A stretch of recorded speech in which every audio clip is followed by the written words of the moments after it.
Hey, what's going on YouTube? And today we're going to be going over the new recent patch notes for DBD because it's got some juice, and I'm telling you, behavior, you keep this streak up, y'all eating, y'all really eating. First, y'all adding these random perk challenges to like dip your toes into the idea of giving us random perk game modes.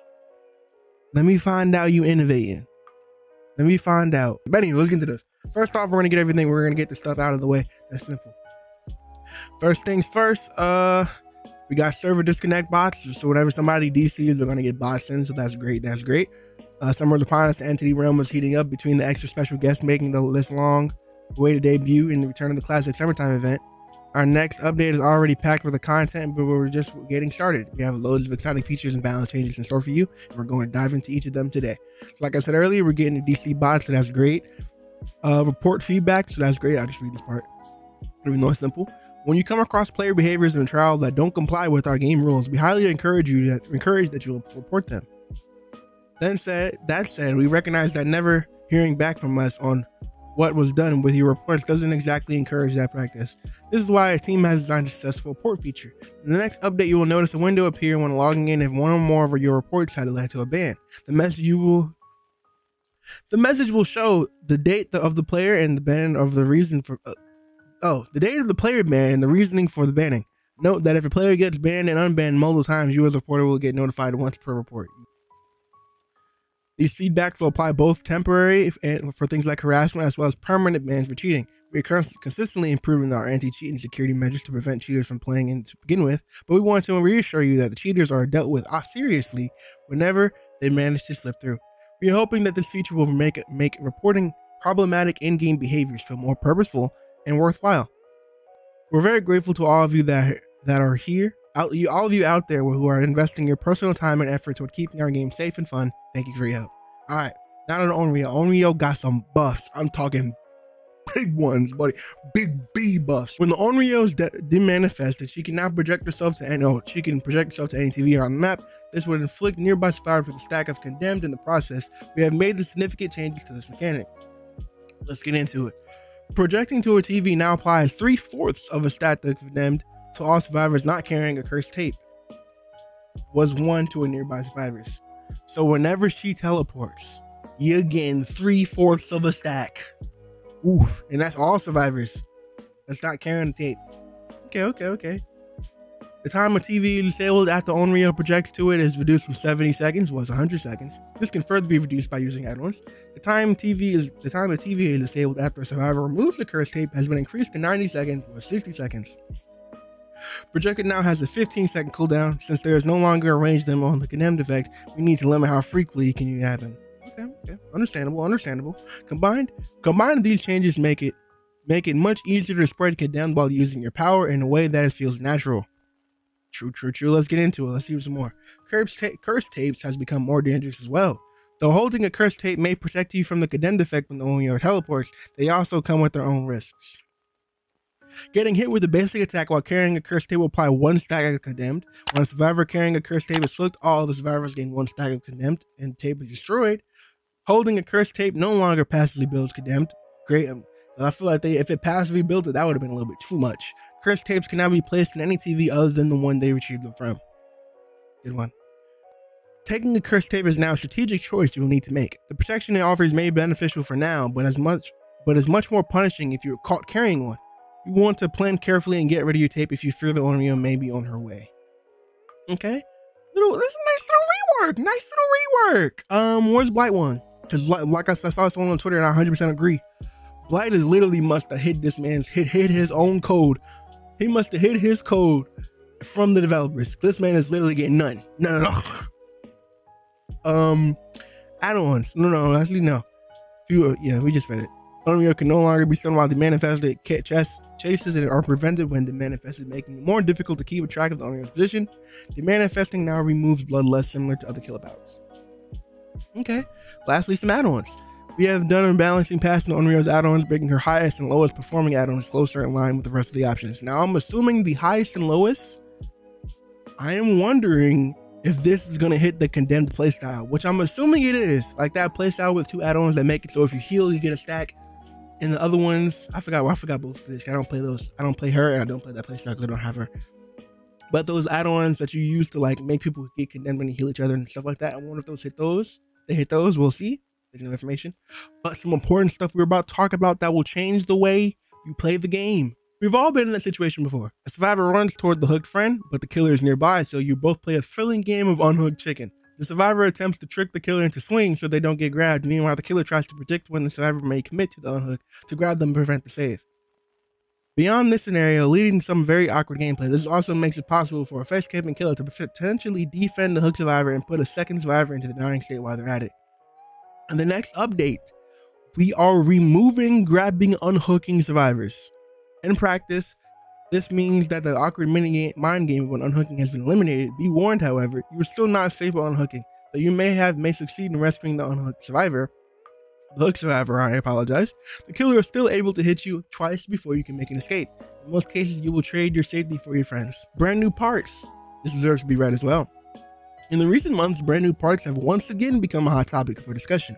On their own, they can shave quite a bit of time off from a generator, but this is compounded when multiple survivors bring one to a trial. We realize this can be frustrating for a killer to face, so we've decided to rework this add-on. When a brand new part is installed, you will face a difficult skill check. Upon succeeding the skill check, generator required charges will be reduced by 10, and the add-on is consumed. In terms of time saved, the updated brand new part will save 10 seconds compared to the previous 22.5 seconds. As this lowers the required charges for affected generator and regression perks, which apply to regression based on the generator's total charges will have their effectiveness slightly reduced. So it's basically aiming at pop. For guys who don't understand what this means, this basically means that a generator takes 90 seconds to complete, aka 90 charges. The brand new part will now activate by, instead of letting you do a gen up to 22.5% almost instantly, it literally reduces the max amount of time. So it'll reduce, so pop will break less of it because it's like pop goes to weasel now goes by 25% of the total of progression. So that's why they said it'll be slightly reduced based on the total charges. But overall, if you put this on a gen and then they kick the gen and again, gen goes all the way down to 0, it will still be 80 seconds to complete, which is still, it's a buff and a nerf. It's a bigger nerf than it's a buff. Like it's in the middle. But yeah, I feel like even if like you're trading basically, I don't even think it's trading. It's just a different way to use the perk, basically. Different way to use the add-on, I apologize. This way, it'll still be usable even if the gen goes back down to 0 because it takes less time to finish. That's fine, that's fine. All right, we got some perk changes. Let's speed through. Coup de grace. Activating when generators are powered means this perk can only be activated 5 times per match. Extended lunges can surely make a difference, but it's difficult to benefit from this perk when there's so limited charges. To help it come into play more often, Coup de grace will gain 2 tokens instead of 1 per gen. Okay. Claustrophobia. This perk also activates when generator's powered since it only blocks vault locations within 32 meters of the completed generator. It's very likely that this perk won't come into play unless you happen to chasing a survivor nearby. We are removing the range restriction on claustrophobia. Survivors will want to react quickly to find a pallet instead of a window when the perk is activated. Now this could be a big deal. Deliberately, because the way they word it, it makes me seem that when you finish a gen, every window on the map gets blocked because it says there's no range limit. So if I'm not mistaken, that means every window on the map gets blocked when you finish a gen. So periodically, for like 60 seconds, every window on the map is blocked. Whew, that could be a big deal. Anyway, Hangman's Trick. Hangman's Trick finds itself in a difficulty tricky spot in his range. It's fairly small given the hooks are very common. However, increasing the range any further would cause it to reveal the auras across nearly the entire map. Hangman's Trick now becomes a Scourge Hook Hangman's Trick. Scourge Hook Hangman's Trick. This perk now reveals the aura survivors between 10 meters and 8 meters of Scourge Hooks whenever a survivor is being carried. I mean, this is cool, but I still don't think this is going to be any useful. Why would I waste a perk slot on this? Like he's run barbecue or something. Who knows? Territorial Imperative. Territorial Imperative's short aura reading duration can make it easy to miss. Add on to that the fairly large distance requirement, and it quickly becomes very tricky to use effectively. We have increased the duration of aura reveal to 6 seconds plus 3. We've also lowered the distance killer must be from the basement to an entrance to 24 meters. Plus 32. I still don't think anyone's gonna use this. I think this perk is just like all of Hunter's perks are pretty mid, besides Hunter's Lullaby. So I still think anyone's gonna use this. I'm glad they're even thinking about it, but at this point, that perk just needs to be reworked. Because honestly, I don't really care unless you're going into the basement to get a save. I don't really care to know that people are going in the basement. I mean, cool, it might give me a kill every once in a while, but most of the time I'm trying to get away. And by the time I get down there to know they're in the basement, probably already out by now. So who knows? Remember me, this perk can help turn a match around towards the end, but it's currently not as effective as we like. So each time your obsession loses a health stat, gain a token. Each token increases the opening time of the exit gate by 6 seconds to a maximum of 24 seconds. Okay. You can pop this with No Way Out. Do Remember Me No Way Out would be cool. Crowd control. Having a window block behind the survivor after you vault can come in handy in certain circumstances, but in many cases, the survivor can simply outlast entity blocker. We have increased the duration of entity blockers caused by Hex crowd control to 60 seconds. Basically, I know I skipped that part. It's fine though. Basically, they just want to force you guys to find the totem. Like, not force, but like, and emphasize survivors like, hey, this totem, this Hex is doing a lot of work for this killer. We got to go find it. So because the perk is more dangerous, the totem is more dangerous, survivors will be more often, not more often, but more, I forgot what the word is. They're more likely to destroy the totem because it's doing a lot of help for the killer. Trail of Torment. Trail of Torment allows the killer to hide their terror radius and sneak up when survivors disables the next time a survivor loses a health state. There often isn't much pressure for survivors to venture over to the set generator to stop it from regressing. To make this perk more threatening, Trail of Torment will now only deactivate when the affected generator stops regressing and not when the health state is lost. Now, I was telling my friends earlier, guys, imagine a tier 3 Michael kicks a gen with like pop or something. He's gonna have some type of regression. Kicks a gen with pop. It's at like 90%. 90%. That means you got like a good portion of the gen that's regressing and nobody touches it. You just get to keep going with tier 3, no terror radius, undetectable. You just bop, bing, bing, bing, bing. It's possible, bro. I feel like it'd be cool. Maybe this might people choose. I feel like this would be part of like some fun meme builds every once in a while. I don't think this is a break into the meta, but who knows? It might. It might. Especially if your killer doesn't have a lullaby. Actually, no, I'm pretty sure this gives you undetectable. So I don't even think I don't think it's gonna do anything even if you do have a lullaby. Yeah. Okay. Prove thyself. Oh Lord. Yikes. Prove thyself. To bring this perk in line with other options, we are reducing the repair speed bonus to 10% per nearby survivor with 15. We have also removed the blood point bonus for co-op repairs. No! Pain. This is like the last perk that gave extra blood points. It was going to happen eventually, but I still think this whole situation of taking away perks because they give blood points, but taking away the ability to get blood points from extra perks is kind of stupid. Even though we get showered in blood points already, but still. Like, why? Well, what changes? I mean, does it really hurt? Anywho. I still think people are going to use Prove Thyself. I still think you're going to see Prove Thyself. It's only a 5% extra, 5% less than what it normally was. I know 5% can be a big deal coming from generators and DBD because that's time wasted. They could be doing something else. So, I still think people will use the Blast Mine. We have increased the duration of Blast Mine to 120 seconds. That could be pretty cool. Pretty good. Wiretap. We have increased the duration of Wiretap to 120 seconds as well.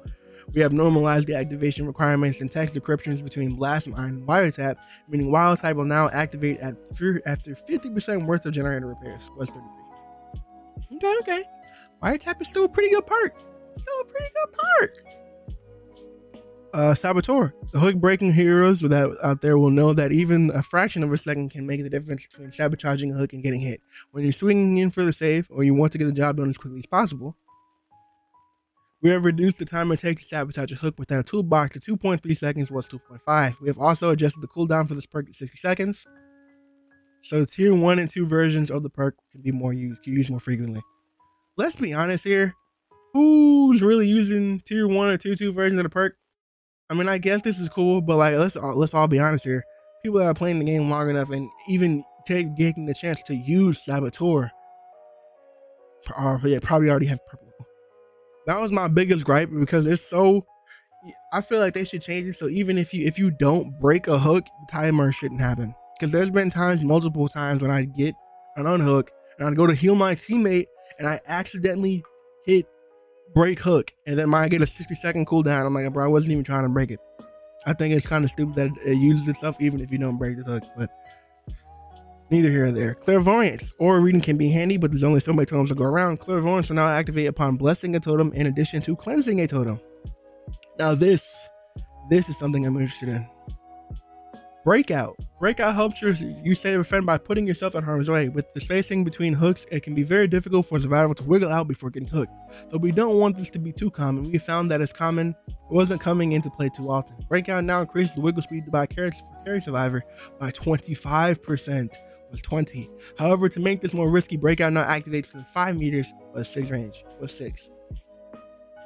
Okay, I heard a lot of people talking about buckle up. Let's see about this. You can't always be guaranteed that the killer will leave a survivor on the ground in the first place. So when perks like buckle up come into play, we want to make sure they're impactful. We have revisited this perk and given it a new effect. Upon healing a survivor from the dying state, both you and the healed survivor gain the endurance status effect for 10 seconds. I see what people are talking about this. This could definitely be meta changing. Lord, this man Ash. I'm glad I leveled him up, because I was definitely like, I'm not spending no blood points on this man because his perks are trash. Not with this next update. Buckle up's gonna be everything I want and will make it. I mean, that perk from Gabriel, who I want it to be. It's just literally just gonna be the same perk, just without speed boost. And you don't get the you do get the endurance, but this one is better, so both of you get the endurance. So now, if they make this work for the people, I'm assuming they learn, because people complained about made for this working for the people, and they changed it so it doesn't work for the people. So hopefully they know to make this not work for the people. Who knows now? Moving on. When it comes to exhaustion perks, smash hit isn't all too popular. Stunning the killer with a pallet is sometimes easier said than done. To make smash hit more of an interesting choice, we've reduced the duration of the exhaustion and status effect 20 seconds. This is cool. Cool. Dog. Something in my mind thought smash hit was what was it? Not smash hit. That perk from Elodie, the one that lets you stun the killer if they walk under a pallet. That one. Anyway, this is good. We'll see. Maybe we'll see a smash hit meta. I'm gonna try it, but you don't often get stuns often either. But we'll see. Anywho, keep going. Before the visual terror radius was introduced, Spine Shield was often used by deaf and hard of hearing players to give themselves some sort of indication of the killer's terror radius. When the Spine Shield was reworked, we made sure to keep this element unchanged until a proper accessibility setting could be introduced. Now that the visual terror radius is available, we are removing the terror radius visualization aspect of this part. So what does it do now? Hold on. So what is it gonna do now?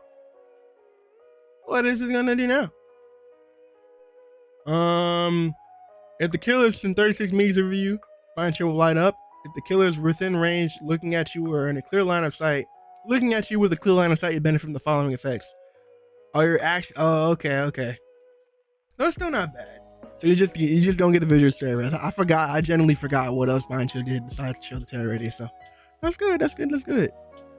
All right, we're gonna speed through the rest of these changes. They basically made it so for Executioner, the Executioner has built a mechanic to prevent him from camping survivor in one of the cages. If he comes within 5 meters of a cage, he will disappear and reappear elsewhere on the map. This range is fairly small, which means the killer can stay nearby and wait for the survivor to move in for the save, to making this mechanic a little more effective way of increasing the range to 10 meters.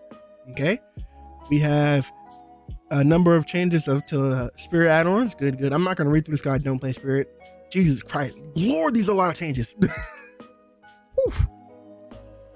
All right, let's read through some of them. Hold on. Jesus. Mother-daughter ring. This add-on which increases the spirit movement speed while using Yumoka's haunting is currently stronger than we like. To bring it closer in line with other add-ons, we have reduced the movement speed bonus 25%, was 40. This add-on triggers Killer Instinct within 4 meters survivor of the spirit. When she is Yumoka's haunting, she's in Yumoka's haunting. Any information about the survivor location is crucial while the spirit is using her power.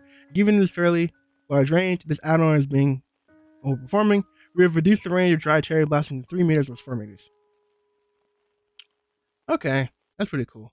Y'all go read the rest of these if you want. Pause if you want to read. This video is already going on a little bit long, so let me get through it. The Hag is also receiving a few add-on adjustments in this update.